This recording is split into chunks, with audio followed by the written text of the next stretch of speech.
புத்தகம் 8ஆம் அதிகாரம் 18ஆம் வசனத்தை ஆதலால் நீங்கள் கேட்கிற விதை குறித்து கவனியுங்கள்.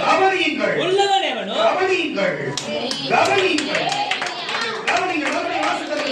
ஆதலால் நீங்கள் கேட்கிற விதை குறித்து கவனியுங்கள். உள்ளவன் எவனோ அவனுக்கு கொடுக்கப்படும். இல்லாதவன் எவனோ அவன் தனக்கென்று நினைக்கிறதோ அவனிடத்தில் இருந்து எடுத்துக்கொள்ளப்படும் என்றார். என்ன சொல்லுகிறார்? விதை என்று எதை குறிக்கிறது?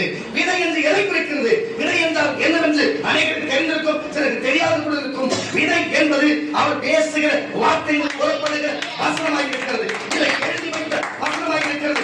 அது விதையாக இருக்கிறது. நிலம் என்பது மனிதர்களாகி நீங்களாக இருக்கிறீர்கள், நானுமாக இருக்கிறேன். அவ்வளவுதான் அர்த்தம். அதனுடைய அர்த்தம் விதை என்பது தேவனுடைய வசனமாக இருக்கிறது. அல்லேலூயா.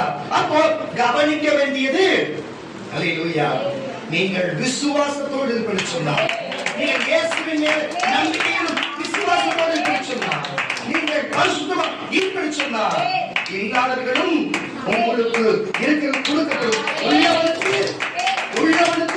கொடுக்கப்படும். பரிசுத்தம் உள்ளவனுக்கு, இயேசுவின் மேல் விசுவாசம் உள்ளவனுக்கு என்ன பண்ணணும்? கொடுக்கப்படும். விசுவாசம் இல்லாதவனுக்கு, இயேசுவின் நம்பிக்கை இல்லாதவனுக்கு கொடுத்த ஆசீர்வாதமும் எடுத்துக் கொள்ளப்படும். எல்லாமே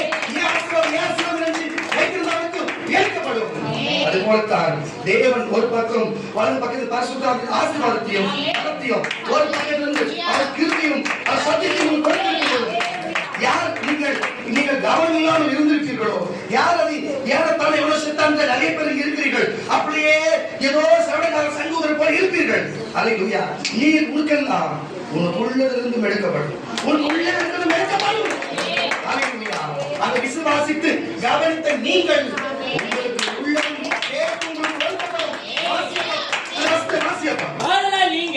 நீங்கள் கேட்கிற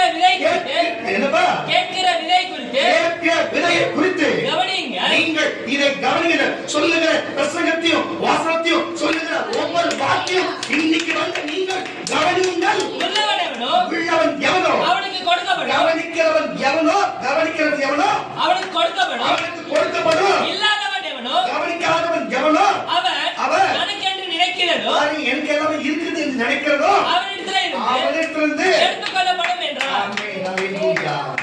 அல்லேலூயா. நீ என்னத்தை கவனமா இருக்கிற? கவனம் என்று சொன்னா நான் வந்து அதுக்குரிய தமிழுக்குரிய காரியம் சமஸ்கிருதத்துக்குரிய காரியத்தை எடுத்து வரப்படுகிறேன் என்று சொன்னா, கவனம் என்பது எல்லாருக்கும் தெரிகிறது. கவனம் என்று சொன்னா எல்லாருக்கும் தெரிகிற ஒன்று. கவனத்தை குறித்த சில தொகுப்பை பார்த்து கொண்டு போகும் பாருங்க. ஒரு 2 சக்கர வாகனம் ஓட்டி கொண்டு போகிறோம். அப்போ போகும் வழியிலே இடையிலே பாருங்க, நல்லா புரிஞ்சு கொள்ளுங்க, இடையிலே பாத்தீங்கன்னா போலீஸ் அதிகாரி, காவல் அதிகாரிகள் அங்கு வந்து மடக்கி, ஏன் நீ உன் தலையிலே தலைக்கவசம் அணியவில்லை, ஏன் நீ உன்னுடைய ஓட்டுநர் உரிமம் வைத்திருக்கவில்லை, நீ ஏன் இதை வைத்திருக்கவில்லை அதை வைத்திருக்கவில்லை கேட்பார்கள் என்று நீ கவனமா இருந்தால் போகும்பொழுது நீ தலைக்கவசம் அணிய மட்டுமல்லாமல் உன்னோடு அழைத்து செல்லுகிற அவர்களுக்கும் தலைக்கவசத்தை கொடுத்து. இது பேர் என்ன? ஒரு போக்குவரத்துல போகிறதுக்கு, ஒரு இடத்துக்கு விட்டு இன்னொரு இடம் போவதற்கு என்னவா இருக்க வேண்டும்? கவனமாக இருக்க வேண்டும். அப்போ தலைக்கவசம் போட்டு நம்மோடு அமர்ந்து வருகிறவர்களுக்கும் தலைக்கவசம் போட்டு விட்டு நம்ம இருக்கிற இடத்தை விட்டு இன்னொரு இடம் போகிறது கவனத்தோடு போகிறாங்க. கவனத்தோடு சரி, தூரத்துக்கு இந்த தூரத்தை விட்டு இன்னொரு ரொம்ப தூரத்துக்கு போகிற வழியில இடையில எங்குமே எரிபொருள் இல்லாமல் இருக்கும் என்று சொல்லி அது பாருங்க, வண்டி வாகனம் முழுவதுமே எரிபொருளை நிரப்பிக் கொண்டு போகிறது ஒரு காரியம்.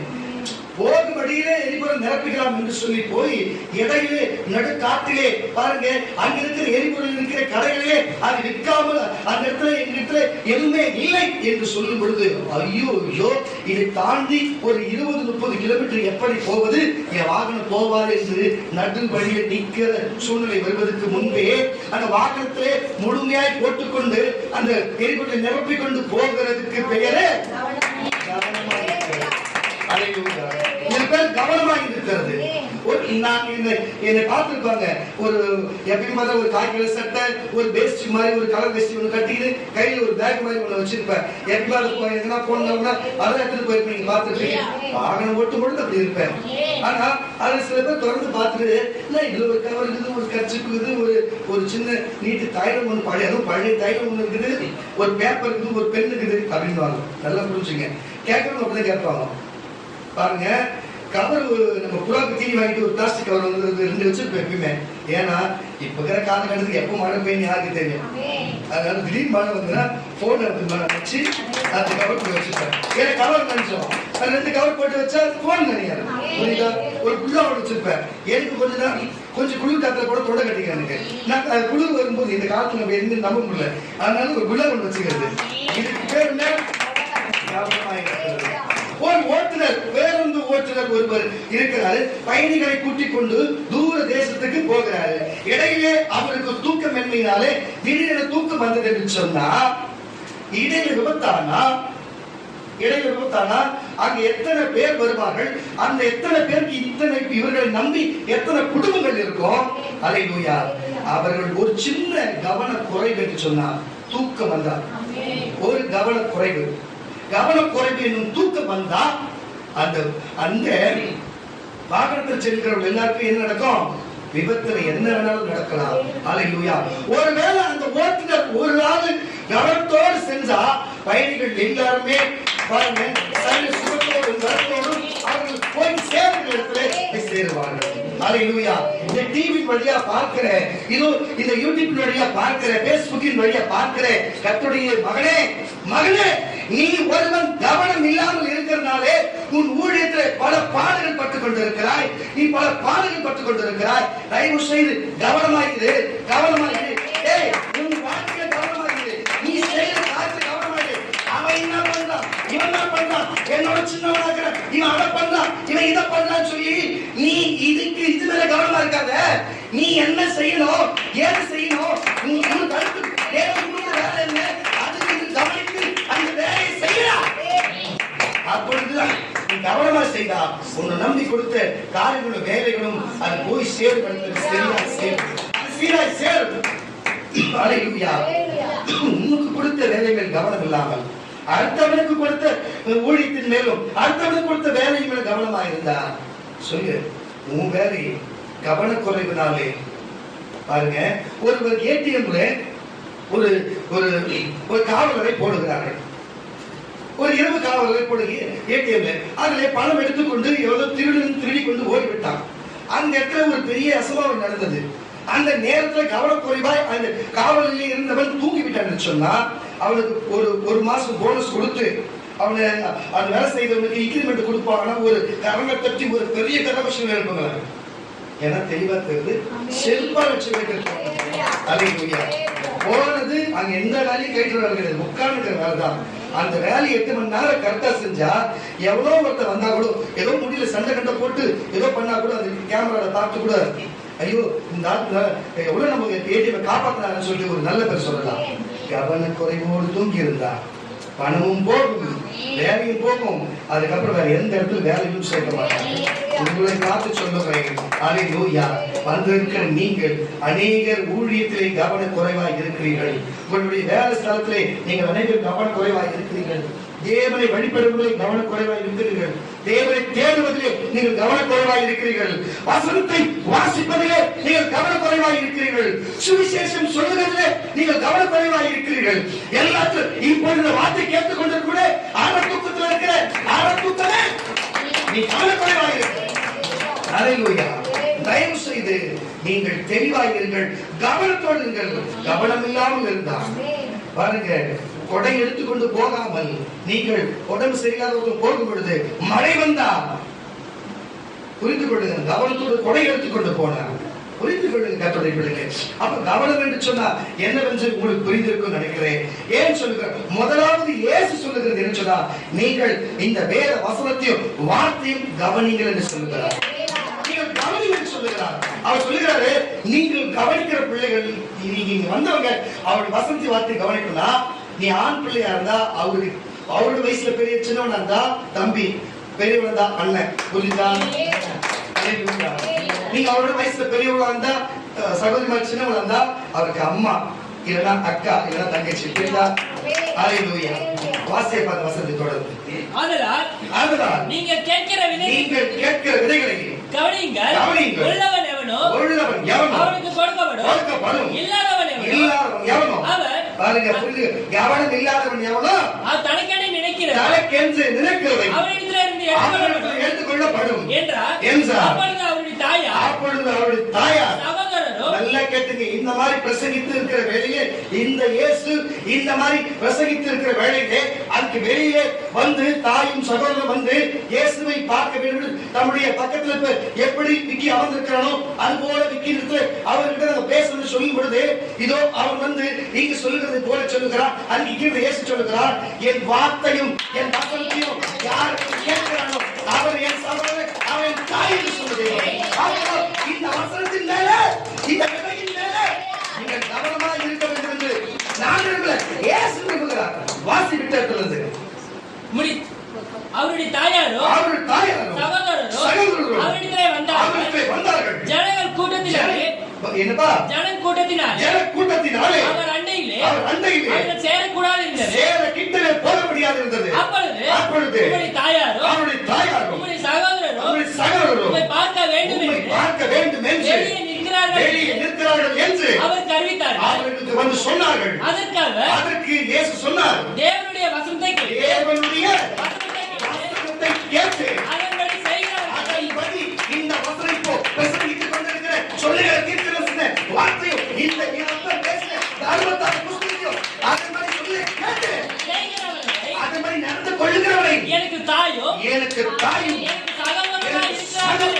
இருக்கிறார்கள் என்றார். அல்லேலூயா. புரிகிறதா உங்களுக்கு? நீங்க முன்பு இந்த வசனத்தை குறித்து பார்க்க சொன்னா விதைகள் நல்ல விதத்தில் விழுந்தது, நீங்க முள்ளில் இடத்துல விழுந்தது, பாறையில் விழுந்தது, தண்ணீர் இல்லாத விழுந்தது என்று சொல்லி தொடர்ந்து வந்திருக்கும். உங்களுக்கு தெரிந்தவைகளே இதெல்லாம். ஆனால் விஷயம் எது? நீங்கள் கவனமாய் இருக்க வேண்டும். ஒருவர் மீன் பிடிக்க சென்றால் அந்த தூண்டில் முள் போட்டு பிறகு அதுக்கு மேலே ஒரு தக்கை ஒன்று இருக்கும். தினமும் ஒரு தக்கை போட்டிருப்பார்கள். போட்டு தூண்டில புழு போட்டு காத்து கொண்டே இருப்பார்கள். அவர் தக்கை மேலே இருக்கும். அப்படின்னு சொன்னா தன் கண்கள் தக்கை மேலே என்னவா இருக்கும்? கவனமாக இருக்கும். மீன் பிடித்தவர்கள் தெரிந்திருக்கும், வாங்கி சாப்பிட்டவர்கள் தெரிந்திருக்காது. கடந்த கட்சிகளை சொல்லுவாங்க. அதனாலே பாருங்க தூண்டி போட்டவர்களுக்கு தக்கையில கண் இருக்கும் என்று சொல்லுகிறது போல உங்களுக்கு உங்க செய்கிற வேலையிலே கவனம் இருக்க வேண்டும், ஊழியத்தில் கவனம் இருக்க வேண்டும், தேவனில் கவனமா இருக்க வேண்டும். இது வேத வசனத்திலே நீங்கள் கவனமாக இருக்க வேண்டும். கர்த்தருடைய பிள்ளைகளே, நான் உங்களுக்கு ஒரு காரியத்தை சொல்லுகிறேன். இந்த இஸ்ரவேல் ஜனங்களை குறித்து தேவன் ஒரு பெரிய காரியத்தை ஏன் எப்ப பாரு இஸ்ரவேல் வேற யாரு குறிச்சிருக்கலாம்? அவர் இஸ்ரவேலின் தேவன், அவர் இஸ்ரவேலின் ராஜா, அவர் இஸ்ரவேலின் தேவனாக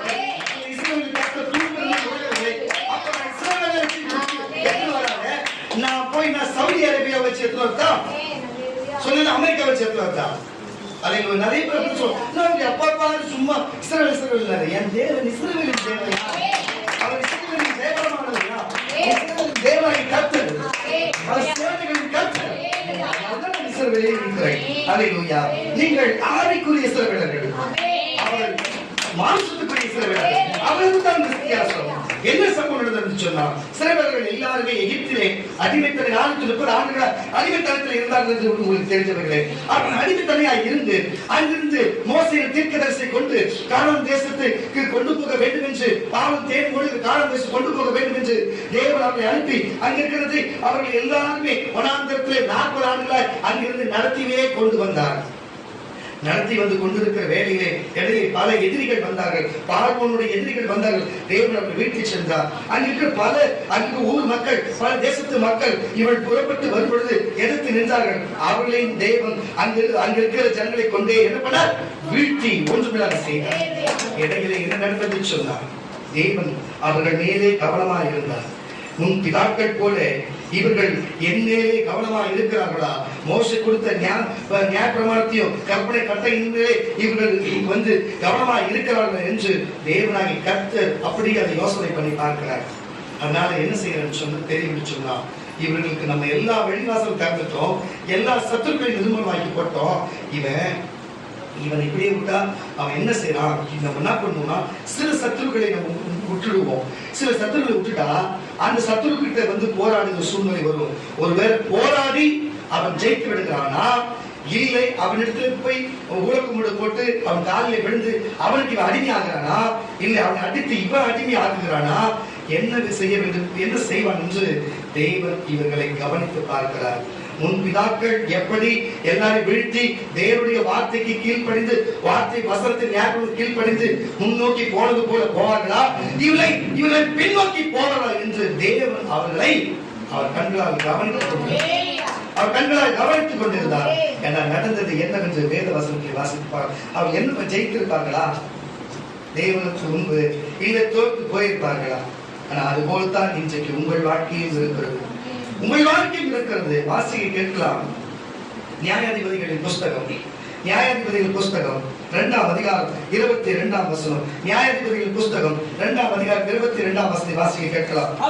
அவர்கள் பிதாக்களின் கர்த்தர் கவனித்தது போல, அவருடைய வழிகள் எல்லாவற்றையும் கவனித்தது போல அவர்கள் அதிலே நடக்கும்படி அதை கவனிப்பார்களோ. யாருங்க பிதாக்கள் அவர்கள் மோசே கொடுத்த நியாயப்பிரமாணத்தின்படியும் கற்பனைகளின் ஞாபகங்களின்படியும் அவர்கள் அதை கவனித்து அதன்படியே எந்த வேளையிலே தேவனை தொழுவ வேண்டும், எந்த வேளையில் பலிகளை செலுத்த வேண்டும், எந்த வழியிலே காணிக்கை கொடுக்க வேண்டும், எந்த வழியிலே வந்து காணிக்கைக்கு தேவனுக்கு அந்த பலிகளை செலுத்த வேண்டும், எந்தெந்த காரியத்தை செய்ய வேண்டும் செய்யக்கூடாது, எந்தெந்த நேரத்தில் செய்ய வேண்டும், எந்த பரிசுத்தை ஓய்வு நாளில் கலந்து கொள்ள வேண்டும் என்று அவர்கள் கவனிக்கிறார்களோ, முன் பிதாக்கள் கவனிக்கிறார்களோ இல்லையோ என்று அவர்களை கொண்டு இஸ்ரவேலரை சோதிக்கும்படி அப்படி செய்வேன் என்றார். வசனம் முடிச்சடா.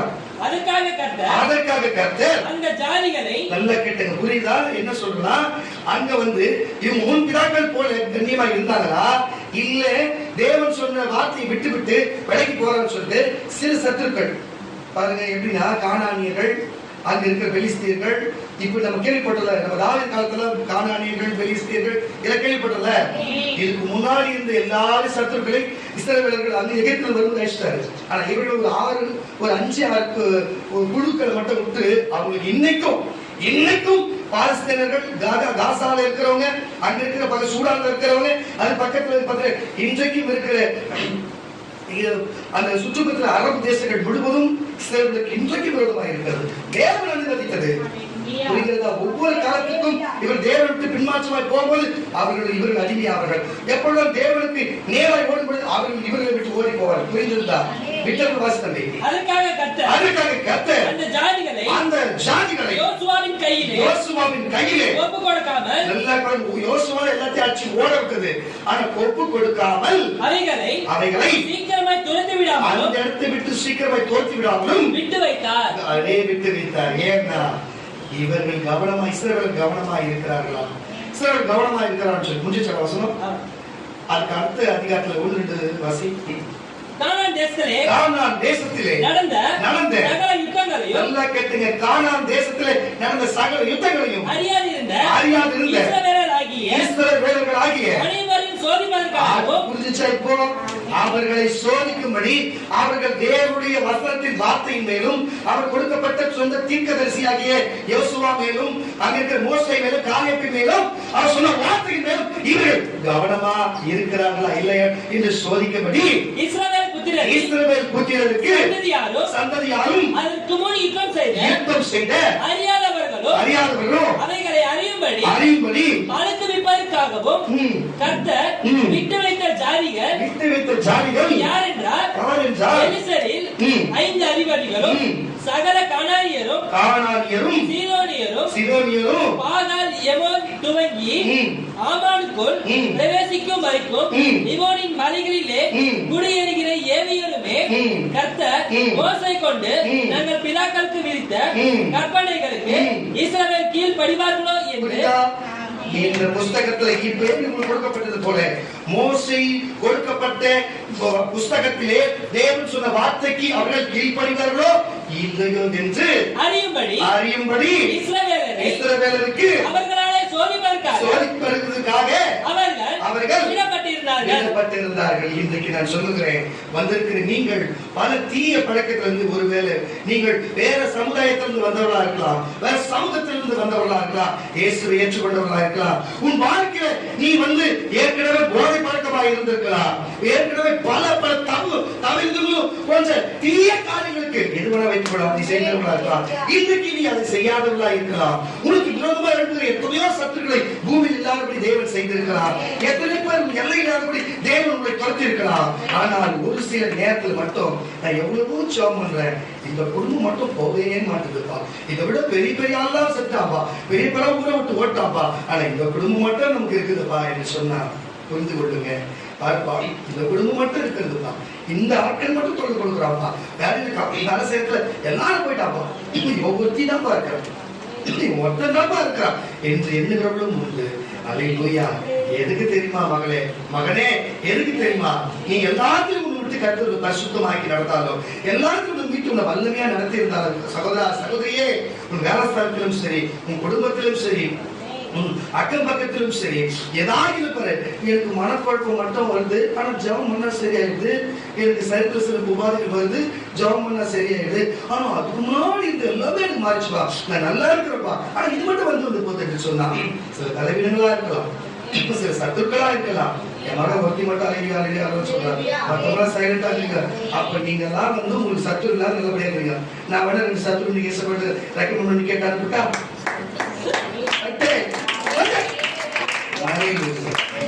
நீ யார் எனக்கு தெரியும், நான் யாரும் உங்களுக்கு தெரியும். நம்ம ரெண்டு பேரும் யாருன்னு பக்கத்துல உட்காந்து தெரியாம தெரியல உங்களுக்கு.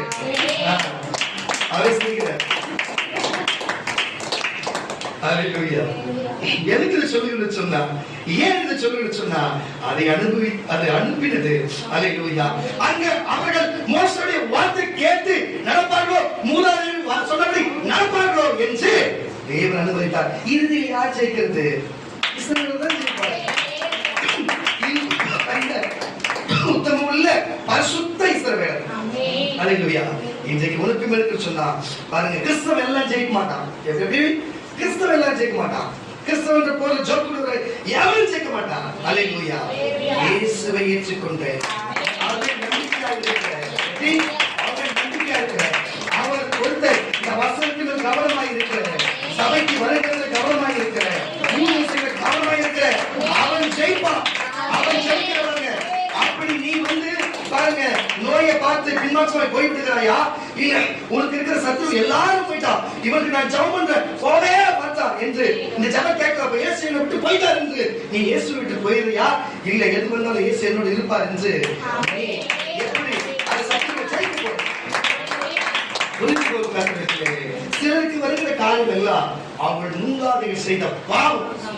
கரெக்டான ஞானசனம் எடுத்திருக்க வேண்டும், தீர்க்கதரிசன ஞானசனம் இருக்க வேண்டும். இல்லை என்று சொன்னால் மூதாதை செய்த பாவம் வழி வழியாக அவள் ஆவியை நொறுக்கும், ஆத்மாவை நொறுக்கும், சரீரத்தை நொறுக்கும். தயவு செய்து புரிந்து கொண்டு இயேசு சொன்னதை செய்யணும், இயேசு செய்ததை நம்ம செய்யணும். இயேசு யாருக்கு ஞானசனம் கொடுத்தார்? நீங்களே கற்றுக்கணும். யோவான் ஸ்நானகன் தீர்க்கதரிசி கிட்ட அப்ப கிறிஸ்தவன் அவர் சொன்னபடிதான் செய்யணும், அவர் செஞ்சபடிதான் செய்யணும். இயேசு அப்பத்தை கொடுத்தார், நம்ம கொடுக்கிறோமா? சாப்பிடுறோமா? அப்போஸ்தலன் யாரு? தீர்க்கதரிசி தானே. எப்படி சுவிசேஷத்துக்கு ஞானஸ்நானம் எடுக்க முடியும்? புரிஞ்சு நடந்தா சரிதான். என்ன நடந்தா? புரிஞ்சு நடந்தா சரிதான். அப்போஸ்தலனுக்கு பேர் வச்ச சபை கிடையாது, புரியுதா? அப்போஸ்தலனுக்கு பலம் வச்சிருக்கிற. தயவு செய்து நீங்கள் புரிந்து கொள்ளுங்கள், என்ன தவறு, என்ன கவனத்தோடு இருங்க, எங்க ஞானஸ்நானம் கொடுத்த கவனத்தோடு இருங்க, என்ன விசுவாசம் கவனத்தோடு இருங்க, நமக்கு சரித்திரம் ஏன் இந்த விவாதம் வருது கவனத்தோடு இருங்க. ஏன் நம்ம வேதவசனம் வாசிக்கலையா, வசனப்படி நடக்கலையா, சபைக்கு ஒழுங்கா வரலையா, சபைக்கு வந்தாலும் தூங்கி விடுறோமா, சபைக்கு வந்தாலும் கை தட்டலையா, சபைக்கு வந்தாலும் கண்ண முடியலையா, சபைக்கு வந்தாலும் முழங்கால் படலையா, சபைக்கு வந்து எழுந்திருக்கலையா, எல்லாத்தையும் கர்த்தர் கவனித்துக் கொண்டு நீ அதை கவனிக்கிறியா இல்லையா? உன்னை எல்லாத்தையும் கவனித்துக் கொண்டிருக்கிறார். அப்ப நல்லா பார்த்துங்க, ஒரு வேலைக்கு கொண்டு போய் விடுகிறோம்னு சொன்னார். அங்க கேமரா இருக்கிறது, அங்க எல்லா கேமராவும் பார்த்து கொண்டு இருக்கிறது. வேலை செய்து கொண்டு இருக்கிற வேலையிலே திடீர்னு போய் அமர்ந்து 2 மணி நேரம் தூங்கி விட்டா அன்னைக்கு சம்பளம் முழுமையா கொடுப்பானா ஓனர்? சொல்லுங்க, கொடுக்க மாட்டான். அப்போ முன்ன கர்த்தருடைய கண்கள் பூமியெங்கும் உலாவிக் கொண்டிருக்கிறது என்று வேதம் சொல்லுகிறது. கேமரா போல கண்கள் கவனித்துக் கொண்டிருக்கிறது புரிந்துக்கோ. அப்ப நீ செய்கிற காரியம் நீ கவனமா செய்யாமல் அசதியா செய்து நீ பிடிக்காம செய்து வேண்டாம் வெறுப்பா செய்தா தேவன் உன்னை கவனித்துக் கொண்டிருக்கிறார். அப்ப எப்படி உன் வேண்டுதல் நிறைவேறும்? எப்படி மற்றவர்களுக்கு வேண்டுதல் செய்கிற வேண்டுதல் காரியம் எப்படி நிறைவேறும்?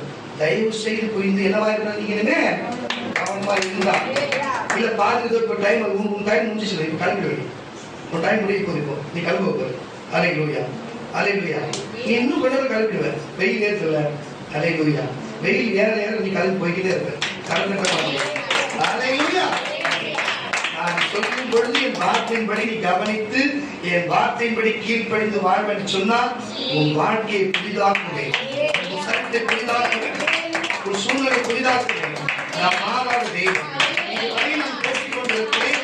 யாரென்றும் ஆகாமல் நீ ஏதோ என்று உன்னுடைய கோரிக்கை அமர்ந்திருக்கிறவையே நான் தேவனை நான் மாறாத தேவன். ரொம்ப அழகான தேவன்.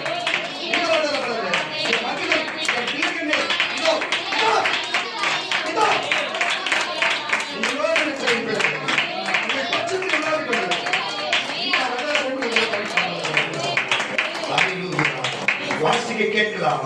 2 ராஜாக்களின் புஸ்தகம் 17ஆம் அதிகாரம். 2 ராஜாக்களின் புஸ்தகம் 17ஆம் அதிகாரம் 37ஆம் வசனத்தை வாசிக்க கேட்கலாம். சீக்கிரம். 2 ராஜாக்களின் புஸ்தகம் 17ஆம் அதிகாரம் 37ஆம் வசனம். அவர் உங்களுக்கு எழுதி கொடுத்த திட்டங்களின்படியும் எல்லா கரங்களை தட்டி அவர் இந்த வேத புத்தகம் அவர் எழுதி கொடுத்த தன் சட்ட திட்டங்களின்படியும் முறைமைகளின்படியும் நியாய பிரமாணத்தின்படியும் என்னப்பா கற்பனைகளின்படியும் நீங்கள் சகல நாட்களும் செய்வதற்கு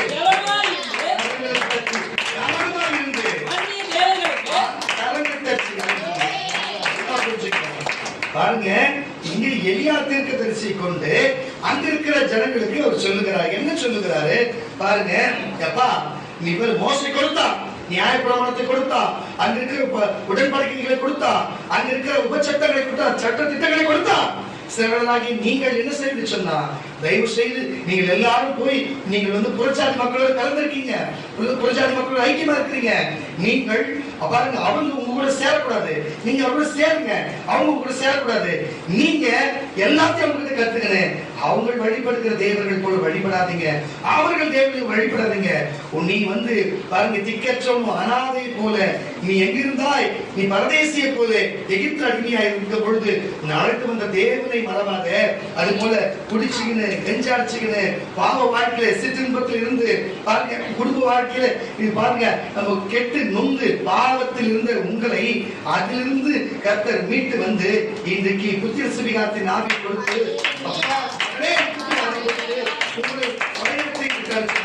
இந்த காலகட்டத்தில் மத்தேயு மாற்கு யோவான் லூக்கால இயேசு பேசின வார்த்தையை தீர்க்கதரிசிகளுக்கு அவருக்கு கொடுக்கப்பட்ட வார்த்தையை நீங்கள் அதை கேட்காமல் அதை வாசிக்காமல் அதை நடவாமல் நீங்க அசதியா இருந்தா என் மகன் சாட்சி சொல்லும் வார்த்தை சொன்னா என்னன்னா நாங்க தினந்தோறும் வசனத்தை கொடுக்கிறோம். எல்லாம் கேட்போம். சில பேர் ஸ்பெஷல் ரொம்ப ஸ்பெஷலான நேரத்துல பண்ணுவாங்க. இங்க சபை இங்க வரமாட்டாங்க. ஸ்பெஷலான நேரத்துல பண்ணுவாங்க. வாக்கு தத்துவம் கொடுக்கிற ஒரு சில சபைக்கு போவாங்க. நான் ஜெபிக்கிறது இங்க எழுந்துட்டு போட்டோம் கர்த்தர் நல்லவர் அங்க போவார்கள். ஆனா நம்ம சபையில வாக்கு தத்துவம் இதுவரை நடத்துனதே கிடையாது. ஏன் உங்களை வச்சு தாரிக்கிறார் பாருங்க. இவ்வளவு நேரமா எத்தனை கிட்டத்தட்ட எப்படி தெரிஞ்சு ஒரு 50 வருஷம் தான் போகும். 50 வருஷம் நான் எப்பயுமே வாரம் போகும். அந்த 50 வருஷத்துக்கு ஒரு வருஷத்துக்கு படிய மாசம் இன்னுமா வசனம் கொடுத்துட்டே எல்லாம் மொத்தமா கொடுத்துட்டாரு. அது போல தினந்தோறும் வசனத்தை போட்டார். தினந்தோறும் போட்டார். அதை வாசிக்கிறதே கிடையாது. அது பயன்படுத்தே கிடையாது. அது நினைச்சா கூட ஸ்பீச் தினமும் ஒன்று வைக்கலாம். வைப்பீங்களா நீங்க? வைக்க மாட்டீங்க. அது படிப்பீங்களா நீங்க? படிக்க மாட்டீங்க. அதுக்கு ஒரு பதில் போடுங்களா நீங்க? போட மாட்டீங்க. அதை புரிஞ்சு கொள்ளுங்க கற்பனை அனுதினமும் அவர் வார்த்தையை அந்த வார்த்தையில நீ கவனமா இருக்க வேண்டும் என்று விரும்புகிறார். நீ அதுக்கும் தினந்தோறும் நடத்துகிறார். அது போல மோசே காலத்துல அங்க இருக்கிற பாருங்க மோசே காலத்துல சொல்லப்பட்ட நியாயப்பிரமாணம் அந்த புத்தகத்தில் சொல்லப்பட்ட ஒவ்வொரு காரியங்களும் நீ எலியா தீர்க்கதரிசி கேட்கிறார். இஸ்ரவேலர்களே நீங்கள் பாகாலுக்கு அதுக்கு எசபேலுக்கு மட்டுமல்ல அங்க இருக்கிற வசிக்கிற அந்த புறஜாதி மக்களுடைய அந்நிய தேவர்களுக்கு போய் வழிபடாதீங்க. அப்படி அது நீங்க கவனமா இருக்கணும். நீங்க என்ன பண்ண பழக போகுதல் பேச வந்துருங்க. ஆனா அந்நிய தேவர்கள் வணங்குவது மட்டும் கவனமா இருக்கிற தேவன் கோபப்படுவார்கள் சொல்லும்படிக்கு அவர் எச்சரிக்கிறார். உங்களுக்கு சொல்ல மத்தேயு, மார்க்கு, யோவான், லூக்கால் சொல்லப்பட்ட வார்த்தைகளை நீங்கள் கேட்டு நடவாமல் இருந்தாலே நீங்கள் அந்நிய காரியத்துக்கு நீங்கள் செய்கிறீர்கள். ஒண்ணும் இல்லை. இயேசுவை விசுவாசிக்காதவன் அவர் நம்பாதவன் புரிஞ்சு கொள்ளும். அவர் விசுவாசிக்கிறவன் பாக்கியம் உள்ளது. அவர் பாருங்க, அவர் சொந்தமாய் கொண்ட சந்ததி பாக்கியம் உள்ளது. அவர் விசுவாச பாக்கியம் உள்ளது. அல்லேலூயா. அவர் வார்த்தை கொடுத்த மத்தேயு, மார்க்கு, யோவான், லூக்கால படி அதன்படி நட, அதை விட்டு இருப்பாய் என்று சொன்னார். நீ விக்கிரகத்தை கோயிலுக்கு போனா சரி, விக்கிரகத்தை போய் கும்பிட்டாதான் சரி, பாவம் இல்லை. அல்லேலூயா. நீ இதை செய்யறதாலே உங்களுக்கு அதுதான் விட்டது வாஸ்தவே. அவர் உங்களுக்கு எழுதி கொடுத்த திட்டங்களின் படியும் முறைமைகளின் படியும் நியாயப்பிரமாணத்தின் படியும் கற்பனைகளின் படியும் நீங்க சகல நாட்களும் செய்வதற்கு கவனமாய் இருந்து நமக்கு தெரியாத அந்நிய தேவர்களுக்கு நீங்கள் பயப்படாதிருங்கள். நான் உங்களோடு பண்ணினேன். பாருங்க, அவங்க எப்படி சொல்லுவாங்க, உன்னை கண்ணு இதை பண்ணிட்டோம் அதை பண்ணிடும் என்று சொல்லி நம்ம எத்தனை காரியங்கள் செய்தாலும் சரி, நீங்கள் பயப்படாதிருங்கள். நான் உங்களோடு பண்ணின உடன்படிக்கையை நீங்கள் மறவாமலும் அந்நிய தேவர்களுக்கு பயப்படாமலும் உங்கள் தேவனாகிய கர்த்தருக்கு பயந்து நடப்பீர்களாக. அப்பொழுது அவர் எல்லா சத்துருக்களையும் உங்கள் கைக்கு உங்களை தப்புவிப்பார் என்று அவர் பாருங்க, உங்க சத்துருவின் கையிலிருந்து உங்களை தப்புவிப்பார் அவர் சொல்லியிருந்தார். அவர் சொன்னார். அல்லேலூயா. அப்போ நீங்க எதுல கவனமா இருக்கணும்? அவருடைய வார்த்தை வசனத்தை கேட்டு அதன்படி நடக்கிறதுல நீங்க கவனமா இருக்கணும். அதை விட்டாலே இந்த காரியத்தை நீங்க செய்கிறீர்கள். நீங்க அதுக்கு பயப்படாது, உலகத்துக்கு பயப்படாதீங்க. பல பிரச்சனை, உலக வேலை பிரச்சனைக்கோ, உலகத்தில் இருக்கிற ஒவ்வொரு மனுஷனுக்கோ யாருக்கு என்ன சூரிய மந்திரம் நீங்க பயப்படாதீர்கள். அல்லேலூயா. வார்த்தைக்கு நீங்கள் கவனமாக இருங்கள். அவருடைய கண்கள் உங்கள் மேல் கவனமாக கவனமாக இருங்கள் என்று கர்த்தர் சொல்லுங்கள். நீங்கள் கவனமாக இருங்கள். வாசிக்க கேட்கலாம். எரேமியா தீர்க்கதரிசியின் காலகட்டத்திலே அவர் என்ன சொல்லுகிறார் பார்ப்போம். 18ஆம் அதிகாரம் 18ஆம் வசனம். எரேமியாவின் புத்தகம் 18ஆம் அதிகாரம் 18ஆம் வசனம். சீக்கிரம் அவர்கள் எரேமியாவுக்கு விரோதமாக, இதுதான் விஷயம் நான் சொல்லுகிறேன். அல்லேலூயா. ஏற்கனவே நம்ம இங்க சாமுவேல் ஜேம்ஸ் இருக்காரா? அவருடைய வாழ்க்கையில் அவர் சுவிசேஷம் இருந்ததால அவர் குறித்து ஒரு காரணம் சொல்லுகிறேன். ஏன்னு சொன்னா, அந்த நாள் இங்க இருக்கும் பொழுது நாளுக்கு விரோதமான எத்தனையோ பேர் எழுப்பினார்கள். கண்கூட நாங்க பார்த்தது வந்து இந்த சபையில் இருக்கிற வெளியூராளர்கள் எல்லாம் நீங்க பார்த்திருக்கிறீங்க. எத்தனை குடும்பம் இல்லாதவர்களை செய்திருக்கிறார், எத்தனை பேர் செத்து வெளியிருக்கிறார், வெளிவினவர்கள் எல்லாரையும் செத்து வழி செய்திருக்கிறார். ஏன்னு சொன்னார். அல்லேலூயா. சாமுவேல் என்றவர் யாரு?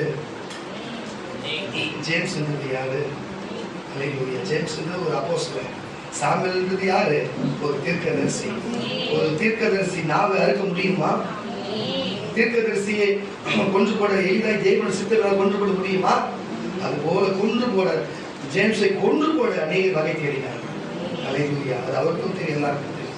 இன்றைக்கு கர்த்தர் ஒரு தெளிவா வைத்திருக்கிறார் சொன்னார். இந்த வசனம்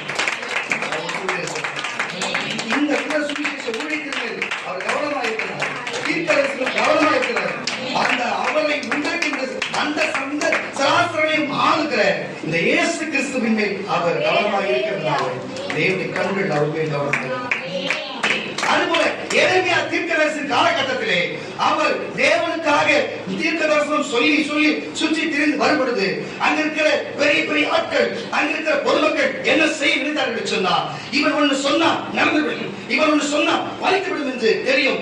ஆனால் அந்த வார்த்தையை நம்ம கேட்காமல், காதிலே கேட்காமல் அவன் என்ன செய்வது? அவனை பிடித்து அவன் நாக்கை அறுத்து அவன் கொண்டு கொள்ளலாம் என்று சொல்லி வகை தேடி எங்க எருமையா தீர்க்கதரிசியை கொல்ல வகை தேடி சுற்றிருக்கிறார். எனவே தீர்க்கதரிசி என்பதாலே அவருக்கு உணர்ந்திருக்கிறபடியினாலே அவர் தேவனை பார்த்து சொல்கிறார், தேவனே நான் உங்களுடைய வார்த்தைக்கு உங்களுடைய வசனப்படி நடக்கிறேன், என்னை கொல்ல இப்படி வகை கேட்கிறார். உன் கண்கள் என் மேலே கவனமா இல்லையோ என்று சொல்லி அவர் கேட்கிறார்.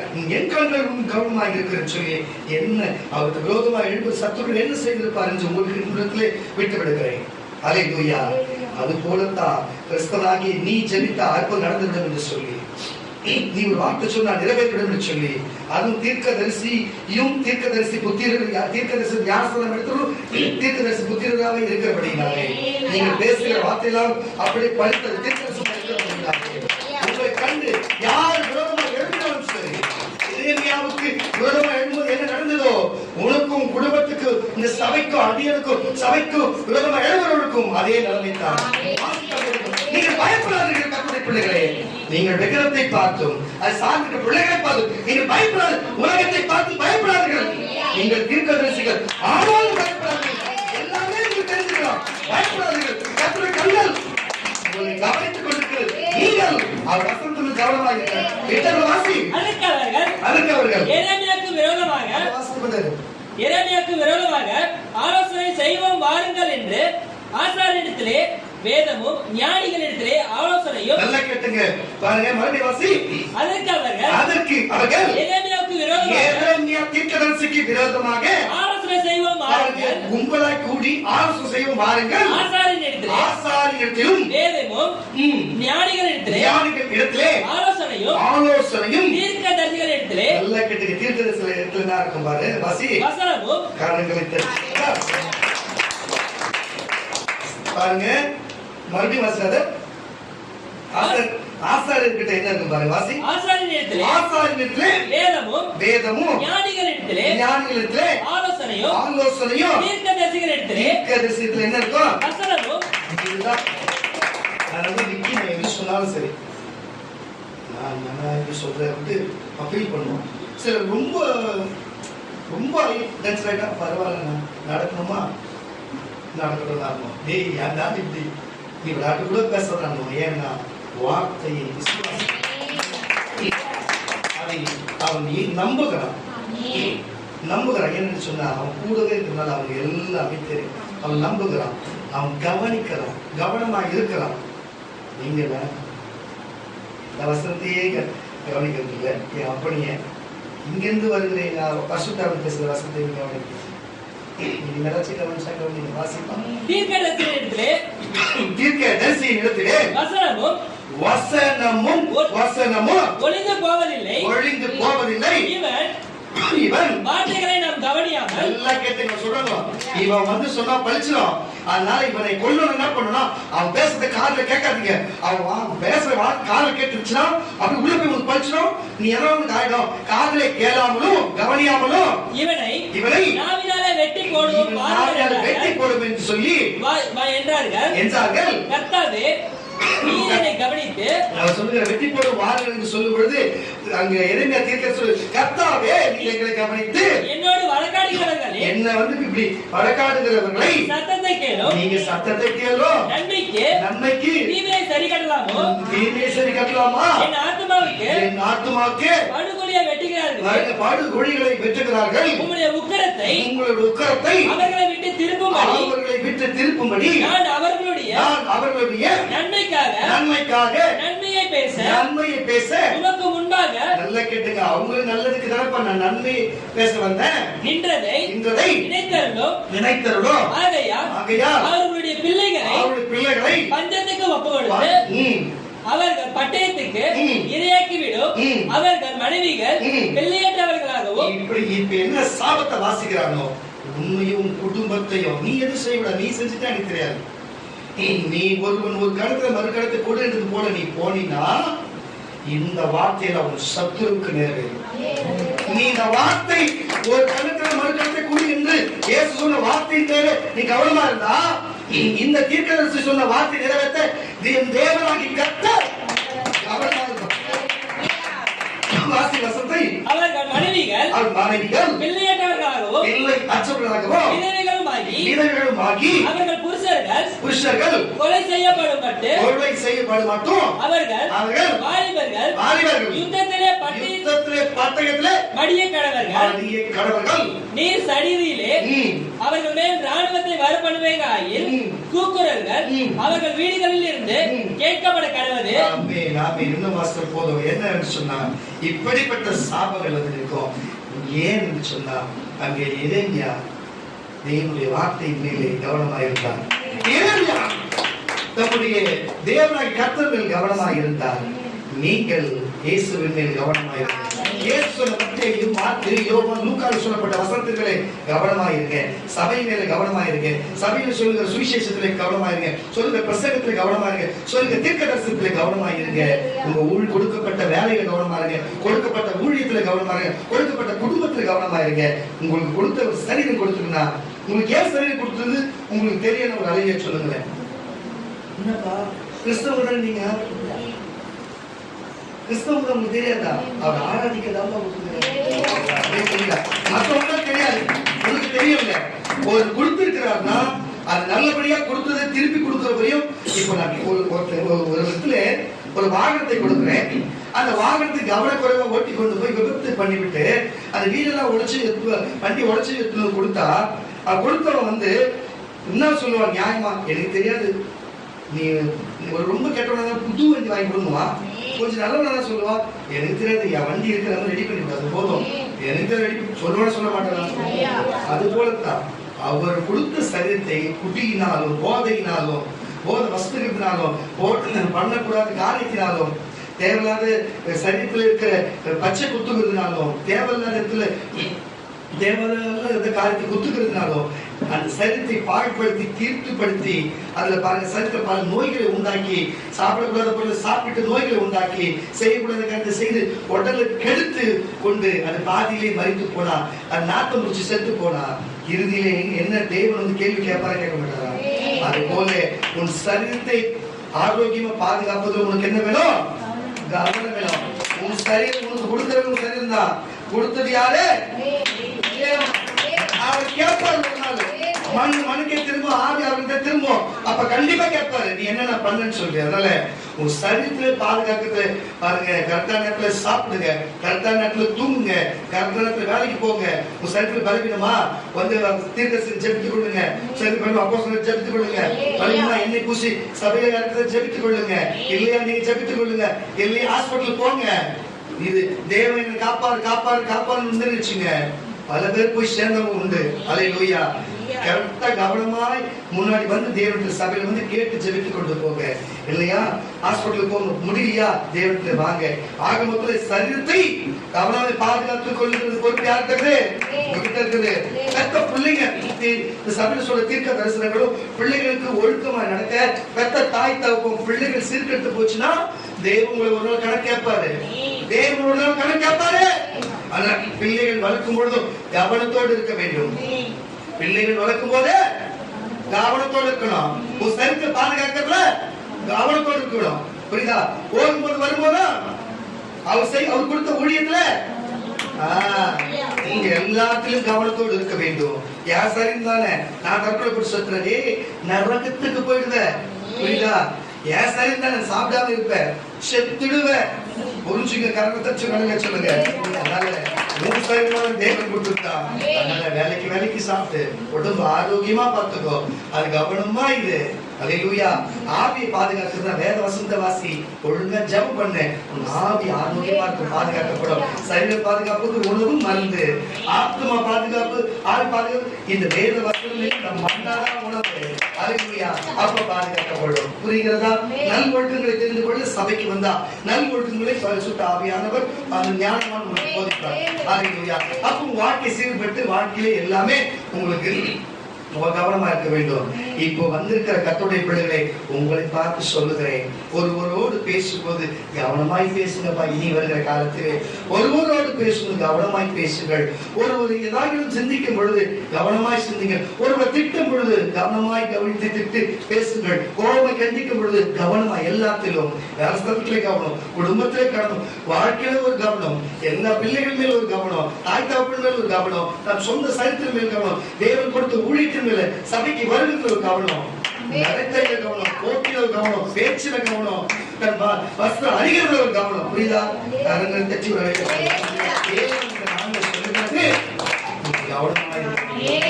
காலம் கொடியதா இருக்கிறது, காலம் சமீபித்து இருக்கிறது, வனவாசிகள் வேத்தப்பட்டு இருக்கிறது, அநேக பஞ்சங்கள் வரப்போகிறது, அநேக பஞ்சம் வரப்போகிறது. சொல்லிக் கொண்டிருக்கிற வேலையில் மறுபடியும் கொள்ளுமை வரும் என்று சொல்லுகிறார். மறுபடியும் கொள்ளுமை வரும் என்று சொல்லுகிறார். ஒரு சில மறுபடியும் வருமா, சில இடத்துல லாக்டவுன் மறுபடியும் போடுவார்களா, திருப்பியும் பஞ்சம் வருமா? ஆனாலும் என் ஆண்டவராகிய இயேசு கிறிஸ்து வார்த்தை வசனத்தை கை கொண்டிருக்கிற உங்களுக்கு இது எதுவுமே நிறைவேறாது. அவர் கிருபையும் அவர் வல்லமையும் அவரே உங்களோடு கவனமாக பாதுகாத்துக் கொள்வார். இயேசுவின் நாமத்திலே அவரே உங்களை பாதுகாத்துக் கொள்வார். அவரை கவனமாக பாதுகாத்துக் கொள்வார். உன் குடும்பத்தை பாதுகாத்துக் கொள்வார். இந்த சபையை பாதுகாத்துக் கொள்வார். கவனத்தோடு இருப்பார். நீ செய்ய வேண்டியது வார்த்தை வசனத்தின் மேலும் உன் சரீரத்தின் மேலும். அது ஒண்ணும் தப்பு கிடையாது. கவனமாயிரு, நீ கவனமாயிரு. கர்த்தருடைய பிள்ளை, நீ கவனமாயிரு. வாசிக்க கேட்கலாம். நீதிமொழிகளின் புஸ்தகம், நீதிமொழிகளின் புஸ்தகம் 16ஆம் அதிகாரம் 17ஆம் வசனம். சீக்கிரம் முடிச்சிடலாம். இது ஒரு 10 வருஷம் தான் முடிச்சிடலாம். நீதிமொழிகளின் புஸ்தகம், நீதிமொழிகளின் புஸ்தகம் தீமையை விட்டு விலகுவது. எத்தனாவது வசனம் சொல்றது? 16. தீமையை விட்டு விலகுவது செம்மையானவர்களுக்கு சமமான பாதை. சமமான பாதை. நான் நடக்கையை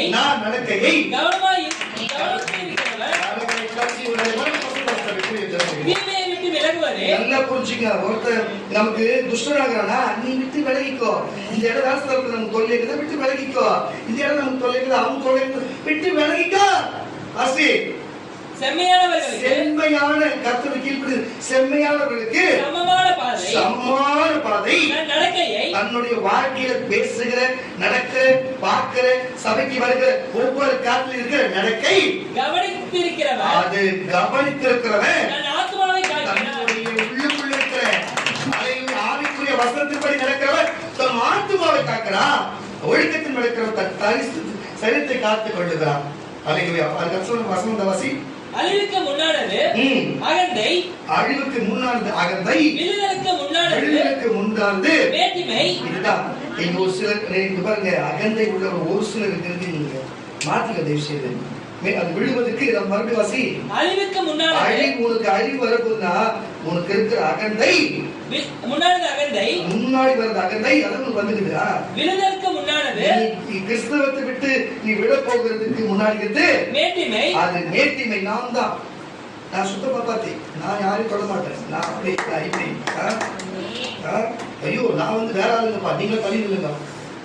என்ன இல்ல, அவர் சகையின் வீட்டுல ஆயக்கார வீட்டுல குஷ்ணரோகி பாவ நோயான குஷ்ணரோகி பெரும்பாலும் தீட்டா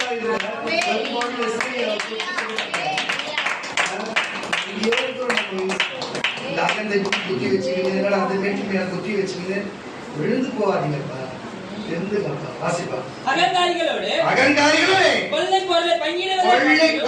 இந்த மாதிரி ஆளுங்கிட்ட போய் நம்ம பங்கிடுறதை காட்டிலும் ஒண்ணுமே இல்லாத கஷ்டப்படுறவங்கிட்ட சந்தோஷம் மறக்காம பேசுறது நேரமா இருக்குமா?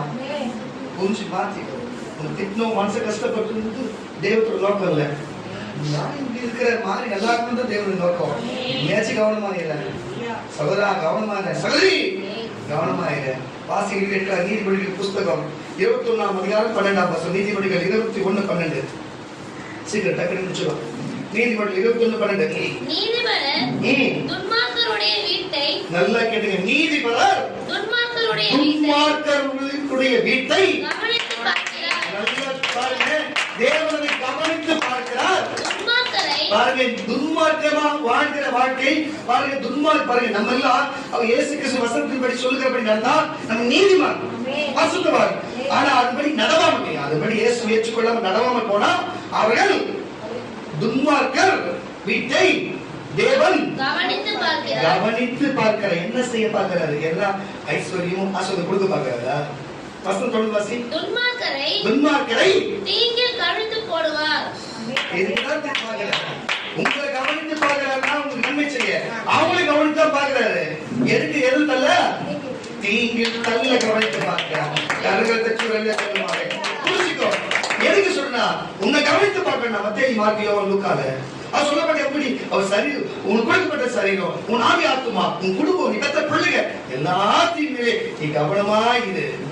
தேவன் வசனமே கவனமா இருக்கு. குடும்பத்துக்கு கவனமா இருக்கு. தேவன் உண்மையே கவனமா இருந்து எல்லாத்தையும் உன் நன்மை செய்வார். உனக்கு விரோதமாக இருந்த சத்துருக்களை எங்கெங்க என்னென்ன சொன்னார் நிர்மூலமாக்கும் அதை பண்ணி இது போல எல்லாம் அப்படி செய்வேன்னு எரேமியாவுக்கு சொன்னபடி அவருக்கு சொன்னார். கேட்டு இருந்தீனா நீ கவனமா இருந்தா ஒரு காரணம் கட்ட மாட்டீங்க.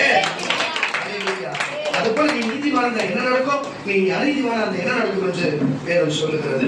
அல்லேலூயா. முற்ற நன்றி ஆண்டவரே, நன்றி அப்பா, நன்றி ஆவியானவரே. எபேசியரின் புஸ்தகம், நன்றி ஆவியானவரே, நன்றி அப்பா இஸ்ரவேல் தேவன். எபேசியரின் புஸ்தகம் 5ஆம் அதிகாரம் 15ஆம் வசனம் இருக்கிறது. அதுல 5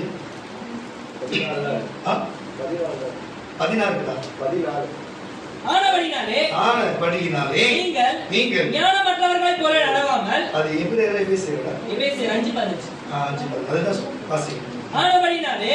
ஆனபடியினாலே நீங்கள் வந்து கேட்டுக்கொண்டிருக்கிற நீங்கள் ஞானமற்றவர்களைப் போல கரங்களை தட்டி நீங்கள் ஞானமற்றவர்களைப் போல நடவாமல், ஞானமற்றவர்களைப் போல நடவாமல், ஞானம் உள்ளவர்களைப் போல என்ன சொல்றேன், ஞானம் உள்ளவர்களைப் போல நீங்கள் கவனமாய். அப்போ உங்களுக்கு ஒருவன் ஞானத்தை குறைவுபட்டா என்னிடத்தை வளர்க்கிறவன் நானே ஞானத்தவன் என்று சொல்லுவேன். ஆனால் நமக்கு எல்லாம் ஞானத்துக்கு குறைவுதான். சாலமோனா ஞானத்துக்கு பெரியவரா இருக்கலாம். ஆனா சாலமோனின் பெரியவர் உண்டு. அவரை இயேசு கிறிஸ்து அவருக்கு போகிற கடவுள் அவரை ஜீவத்தண்ணி மூச்சாய் இருக்கிறாரு. அப்ப நம்ம ஞானமாய் நடந்து கொண்டு நம்ம குடும்பத்தை கவனமாய் பார்க்க வேண்டும். வாசி கவனமாய் நடந்து கொள்ள பார்த்து நாட்கள் பொல்லாதவைகளானதால், அதான் சொல்றேன், கொள்ளை வரப்போகுது, பஞ்சம் வரப்போகுது, பொல்லாதவைகளானபடியால் காலத்தை பிரயோஜனப்படுத்திக் கொள்ளுங்கள். வாழ்க்கையை நல்ல செய்ய அதை பிரயோஜனப்படுத்திக் கொள்ளு.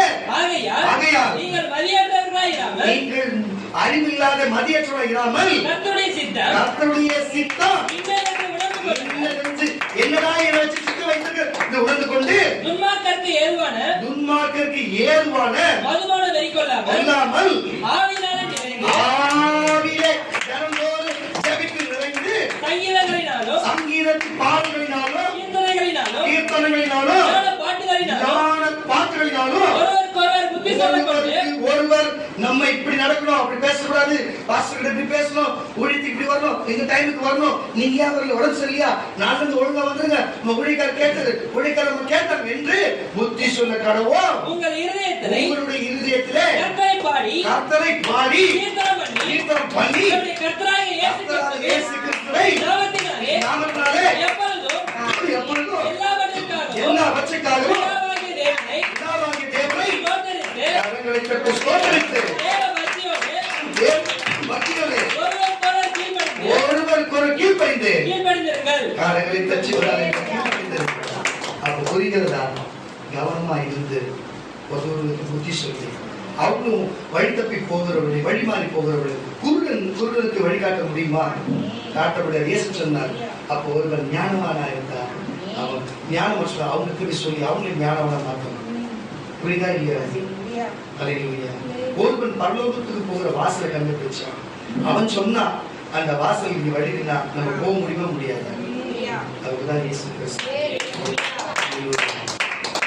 அதுபோல எதுக்கு சொல்லுகிறேன்னு சொன்னா ஒரு ஞானவானாக சொல்லிக் கொடுத்தார். ஞானமற்றவரை புரிந்து கொண்டு கவனமாக இருக்க வேண்டும் என்று பேச்சில வழக்க வழக்கத்தில் போடுகிற உடையிலே, வஸ்திரத்திலே, நடையிலே, வேலஸ்தலத்திலே, சபையிலே, குடும்பத்திலே, அக்கம் பக்கத்திலே, உறவுகளிலே நீங்கள் எல்லாத்திலும் கவனமாய் நடந்து கொண்டு பரிசுத்த ஜீவியம், துன்மார்க்க ஜீவியம் அல்ல, பரிசுத்த ஜீவியம் ஜீவிக்கும்படிக்கு தேவன் நீங்கள் கவனமாக இருக்கபடி அவர் வார்த்தை செலுத்துவேன். நீங்க அவர் வார்த்தை வசந்து கவனமாக இருந்தா நீ சகோதரிகள், இதோ என் தாய், இதோ என் மக்கள், அவர்கள் தாய் என் சகோதரனை இருப்பார்கள் சொல்வது போல அப்படியே தேவன் நேசிக்கிறதே. தயவு செய்து புரிந்து கொண்டு நடக்கும் கர்த்தருடைய பிள்ளைகளை வாசிக்க கேட்கலாம். எபிரேயரின் புஸ்தகம் 10ஆம் அதிகாரம் 24ஆம் வசனம். எபிரேயர் எழுதின நிருபங்கள் 10ஆம் அதிகாரம் 24, 25 வாசிக்கிறேன்.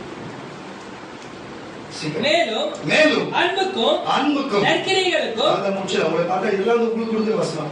அன்புக்கும் நற்கிரியைகளுக்கும் நம்ம ஏவப்படும்படிக்கு ஒருவரை கவனித்து கரங்களை தட்டி ஒரு அல்லேலூயா.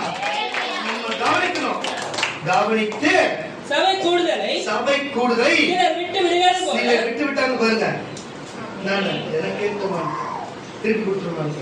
விட்டு விடுகிறது போல நாமும் விட்டு விடாமல் ஒருவருக்கு ஒருவர் புத்தி சொல்ல கடவோம். சொல்றேன். இப்ப இவ்வளவு பரிசுத்தரும் புத்தி சொல்றாரு. நீங்க இதை கேட்டு வராதவங்களுக்கும் வந்து பாருங்க கூட எனக்கு புத்தி சொல்லுங்க. சொல்லி புத்தி சொல்ல கடவோம். நாளானது வருகிறதை நல்லா பஞ்சம பொருளை வந்துட்டாலே இயேசு வரப்போறார் அர்த்தம். அதனால நாளான சமீபித்து வருகிறதை எவ்வளவாய் இந்த சமூகத்தை பார்க்கிறீர்களோ அவ்வளவாய் வந்து சீக்கிரமாய் புத்தி சொல்ல கடவோம். சத்தியத்தை அறிவும்படி இந்த சத்தியத்தை இயேசு பேசுறது சத்தியம்.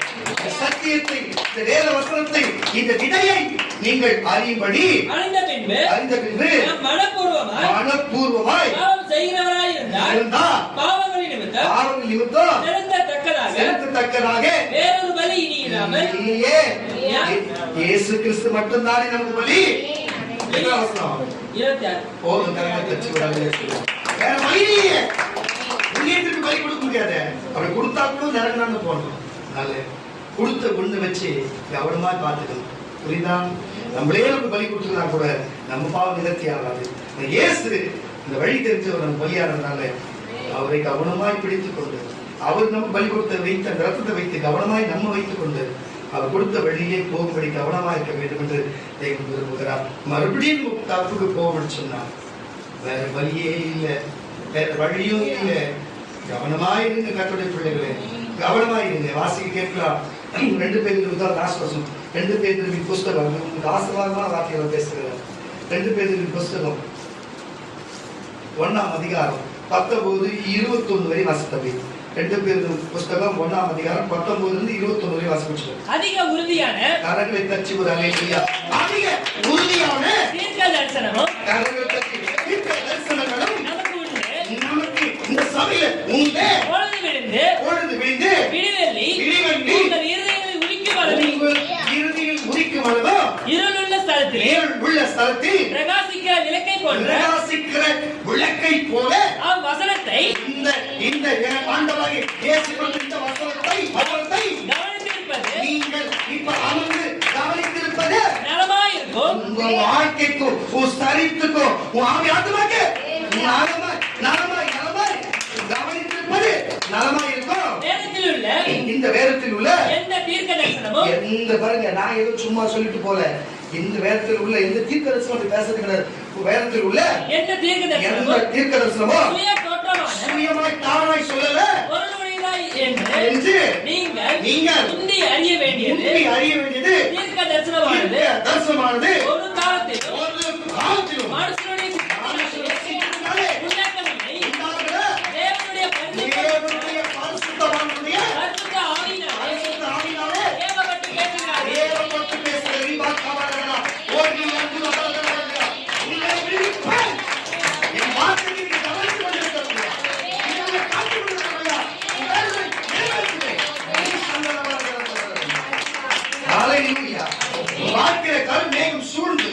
ஒரு இருட்டான தரையை போல மாறி அங்கு போவது இங்கு போல சுற்றி திரிகிற மகளே, இன்றைக்கு உனக்கு வெடிவெளியை வெளிச்சம்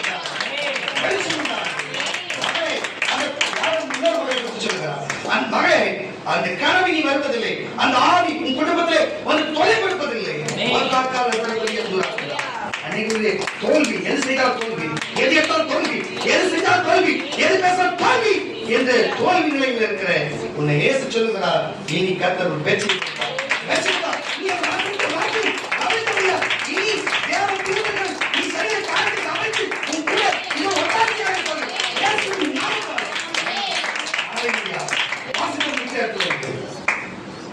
அதிக உறுதியான தீர்க்க தரிசனமும் நமக்கு உண்டு. பொழுது விடிந்து விடிவெள்ளி உங்கள் இருதயங்களை உதிக்கும் அளவு இருளுள்ள ஸ்தலத்திலே பிரகாசிக்கிற விளக்கை போல வசனத்தை கவனித்திருப்பது இந்த வசனத்தை கவனித்திருப்பதே நலமாயிருக்கும். உங்களுக்கு வாழ்க்கைக்கு நலமாயிருக்கும்.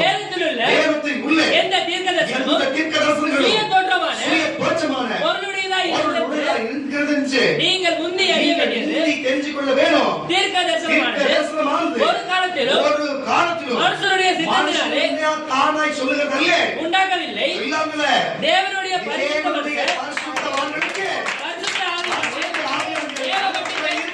ஆவியானவர் ஏவப்பட்டு பேசுகிறார்கள். பேசுகிறார்கள். அல்லேலூயா. எத்தனாவது வசனம் இது?